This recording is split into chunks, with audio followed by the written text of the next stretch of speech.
This investigation became the largest in the history of West Yorkshire. A 16-year-old girl mysteriously disappeared a mile from her home. The police across England searched for her in collaboration with other departments for almost a year until her body was accidentally found in a forest.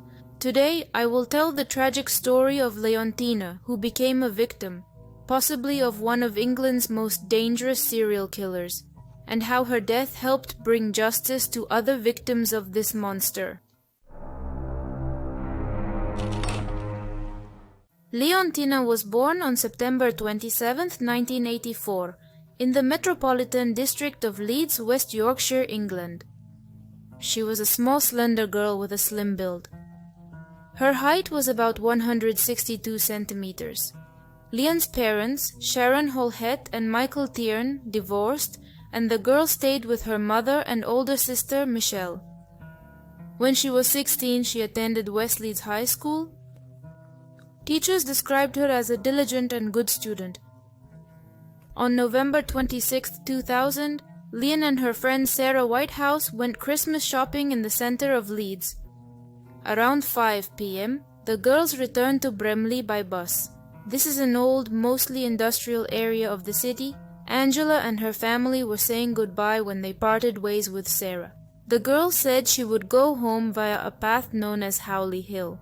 It was an unlit wooded wasteland, and her friend tried to dissuade her, but Leanne explained that this way she would shorten the route and get home faster. So at 4:50 p.m. the girls parted ways.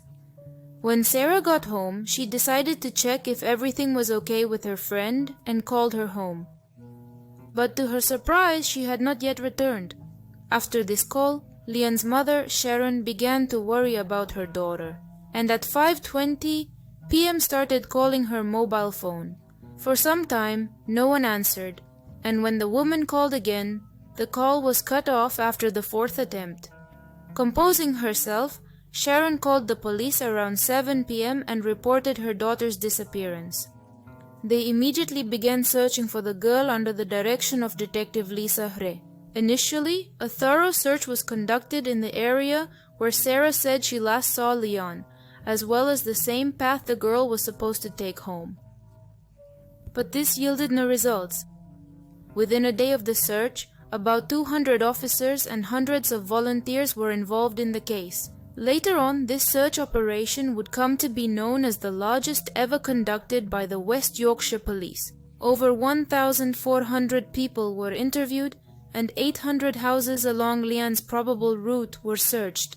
And the police designated a red road, as well as 800 sheds, garages, outbuildings, and about 150 commercial premises within a half-mile radius. DNA samples were taken from 140 men questioned by police in connection with the investigation, and 20 search warrants were executed at various addresses. In Leeds, the West Yorkshire Police Underwater Search Unit conducted a search of a 3-mile section of the Liverpool Canal between Spring Garden Lock and Bramley Falls, with 2 miles of which being drained to a depth of 1 meter. The Yorkshire Motor Utility Company also conducted a search of 32 drainage shafts in the area in an effort to help locate any unused or abandoned drains and wells. Household waste collection was temporarily suspended to allow police to search all containers in the area. The investigation also received assistance in the search for evidence from the British Transport Police, the Ministry of Defence's Aerial Reconnaissance Unit, the Golden Valley Search and Rescue Group, Interpol, and the National Police Search Centre. On December 3, 2000, police staged a reconstruction of the girls' last meeting, recreated by Sarah Whitehouse and Tiernan's older sister Michelle, hoping it would help potential witnesses recall something. The detectives also sent several text messages to Leah's mobile phone, which was briefly activated on November 27, 2000. A local businessman even offered a substantial reward of $10,000 for any information that could lead to the safe return of the missing girl, and the Iceland supermarket chain went ahead and printed her image along with her details on milk cartons that were sold in stores all across the country. On December 4, 2000, police released a digital composite of a man who witnesses said was seen in the Howley Hill area shortly before Leah's disappearance. However, after 9 months of active searching, police were unable to obtain any more significant leads. This continued until the end of summer 2001.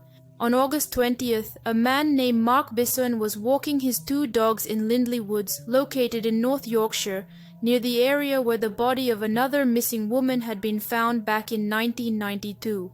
This time, almost 10 years later, history repeated itself. The dog led Mark to a body lying less than 100 meters from the burial site of the first victim.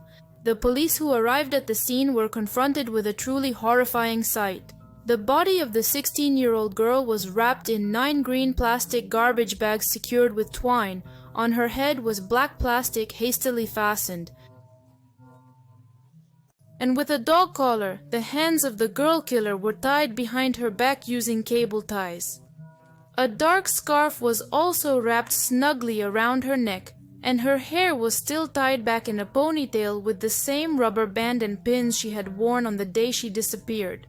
All of this was additionally wrapped in a carpet. On August 22, 2001, Leanne was identified by fingerprints. The cause of the girl's death was strangulation. On the same day, Detective Isgrek publicly announced that they were now investigating a murder and asked anyone with information about possible visitors to Lindley Woods in the past month and those who are regular residents of the nearby area to contact the police. The state of decomposition of Leanne's body led some forensic experts to suggest that after her death, the body was stored in a refrigerated storage or freezer for several weeks before it was found. After examining the evidence found at the burial site, the police's attention was drawn to the dog collar. It was manufactured by a company based in Nottingham and was not distributed in the local market zones. The problem was that the manufacturer had sold it to more than 220 wholesale dealers, and the police had to call each one until they found the right one. A company in Liverpool reported that it had sold only 3 such collars in Leeds via mail service and provided the police with a list. Then the investigators' attention was drawn to a local courier working for the British logistics company Jejuk named John Taylor. He lived in the same residential area as Leanne Tiernan and literally just a mile away from where she was last seen alive. Neighbors described him as an ordinary and reliable man. They also reported that he engaged in poaching, kept dogs and ferrets, and provided pet food. However, after the public announcement of the body's location, 2 former acquaintances of Taylor told the police that during their meetings, he often boasted that he liked to catch animals in Lindley Woods. When the police began to conduct a thorough investigation of Taylor's past, they found that he often used Lonely Hearts advertisements. Thanks to the detailed phone call records, they were able to identify the women he had contacted and subsequently began interviewing each of them. One woman who had dated Taylor mentioned that he had a peculiar habit. He liked to tie women up and then lock them in a closet. Another individual mentioned that Taylor had a fetish for being tied up with whips and ties. She complained that he expressed a desire to tie her daughter with cable ties and rape her. An ex-girlfriend who lived with him for a short time also told the police that the reason for their breakup was his garden. Lviv inclinations, and she constantly felt violated. When the police asked her to describe how Taylor tied her up, she explained how he secured a plastic cable tie around each of her wrists and then tied her hands behind her back using 3 cable ties. This is exactly how Leanne's body was found. The girl also added that Taylor constantly kept a bundle of cable ties in a drawer next to his bed. John Taylor, who lived alone after his wife divorced him in 1996, was arrested on suspicion of murder. On October 16, 2001, police immediately cordoned off his house, gardens, and a plot of wasteland behind the property. Later, the gardens were excavated, and the property, including 3 large freezers, was subjected to thorough examination. During police questioning, Taylor eventually confessed to kidnapping Tiernan. His explanation was that he hadn't visited the place for food in many years, but happened to be there on the day Leanne disappeared. He said she walked past him, and he impulsively grabbed her from behind. He tied her hands behind her back with a dog leash, covered her head with his jacket, and forced her to go to his house on a neighboring street. Then he forcibly pushed her into his bedroom, where during the struggle, the girl fell off the bed, hitting her head on the floor. He added that he then lifted her by the scarf around her neck, after which she tragically died, and he claimed that her death was an unfortunate accident. Afterward, he allegedly panicked and decided to hide the body in Lindley Woods. The police and prosecution had their own version of events after the kidnapping. They were thoroughly convinced that the killer had tied Lyon's hands securely behind her back, preparing for an act of rape, and then used a cable tie to kill her when the blindfold accidentally slipped from her eyes and she saw his face. Numerous pieces of evidence found by detectives supported the version of intentional murder. Number 1. The leather collar that Taylor received by mail was never found during the search of his house, so it's logical to assume that he used it to secure the black plastic bag on Leanne's head. Number 2. Pieces of green plastic, identical to what was used to wrap the body, were also found in Taylor's house. Another piece of evidence was the DNA test of the scarf from Leanne's body. In its knots, experts found a strand of hair that did not belong to Leanne. Instead, after comparing the profile with John Taylor's DNA, they matched completely. In addition, detectives managed to find those same yellow cable ties that were used to bind Lyon, as well as red nylon ones. The windows on the house floor, which matched fibers found on the body, were considered along with all the aforementioned evidence. On February 15, 2002, John Taylor appeared before Judge Poole at the Leeds Crown Court and pleaded guilty to kidnapping. The English legal system requires suspects to be tried for each crime committed separately. Therefore, on July 8, 2002, an additional court hearing took place, and Taylor on that day pleaded guilty to the murder of 16-year-old Lentiru N. He was sentenced the same day, and the judge, when delivering the verdict, added that he did not believe in the accidental nature of this crime. On the contrary, I believe that Taylor's actions were cold-bloodedly planned and extremely cruel, for which the murderer should spend the rest of his life behind bars. As a result, Taylor received a life sentence without the possibility of parole. At the end of the trial, the police officers who brought him to justice stated that they believed he might have been responsible for other unsolved murders, including the murder of Lindsay Reimer, a 13-year-old girl found in November 1994 at the bottom of the Hebden Bridge Canal, also in West Yorkshire. Since the police now had Taylor's DNA profile, they were able to review other unsolved sexual assaults in cases where evidence was still available for DNA extraction. 2 rapes particularly stood out, as both were committed in the residential area where Taylor lived. One occurred on October 18, 1988. A 32-year-old woman was attacked while walking through the yard to pick up her children from school. Taylor, who was masked and armed with a knife, forced her to perform oral sex and then raped her. The second similar incident happened on March 1, 1989, when Taylor, again masked and with a knife, broke into the home of a 20-year-old woman. In the middle of the day, he forced her into the bedroom, where he undressed her, blindfolded her, and gagged her, then forced her to do the same as the previous victim.